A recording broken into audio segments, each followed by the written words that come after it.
Guys, আমি চলে গেছিলাম আমাদের পূর্ব মেদিনীপুরের হিজলি শরীফে। আরে আরে আরে, ব্যাপারটা পুরোটা না শুনে কোথায় যাচ্ছ?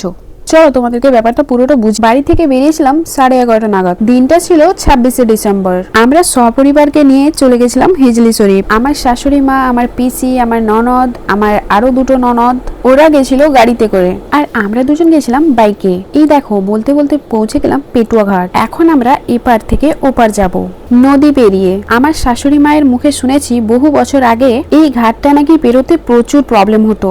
ওনারা এই নদীটা পেরোতেন পায়ে হেঁটে। এখন অবশ্যই 2025-এ দাঁড়িয়ে সেরকম কিছু আর নেই। এই যে এখন আমরা অপেক্ষা করছি এই নদীটা পেরোনোর। এখন ভেসেল আসছে, আমাদেরকে নিয়ে যাবে ওপারে। বাবুকে আমি শক্ত করে ধরে নিয়েছি, কারণ প্রচুর ভিড়। এই শীতকালে কিন্তু প্রচুর ভিড় হয়, তার উপরে আজকে আবার শুক্রবার। চলো তাহলে যাওয়া যাক ওপারে। ভিড়ের কারণে আমরা বসতে জায়গা পাইনি, দাঁড়িয়ে দাঁড়িয়ে যতগুলো পারি ক্যাপচার নিয়ে নিয়েছি। এই যে আমাদের ভ্যাসেলটি চলা শুরু হয়ে গেছে। সত্যি বলতে এই যে ফিলিংসটা, এটা কিন্তু খুবই সুন্দর। জলের স্রোতটা জাস্ট দেখো, সেই লেভেলের অনুভূতি। আমি যদি পুরোটা ডিটেলসে বলতে যাই, ভিডিওটা কিন্তু অনেকটা লং হয়ে যাবে, তাই তোমাদেরকে বলছি এর পরের ভিডিওতে কিন্তু আমি কি কি করেছি না করেছি সবটাই থাকছে, সময় করে দেখে নিও কিন্তু।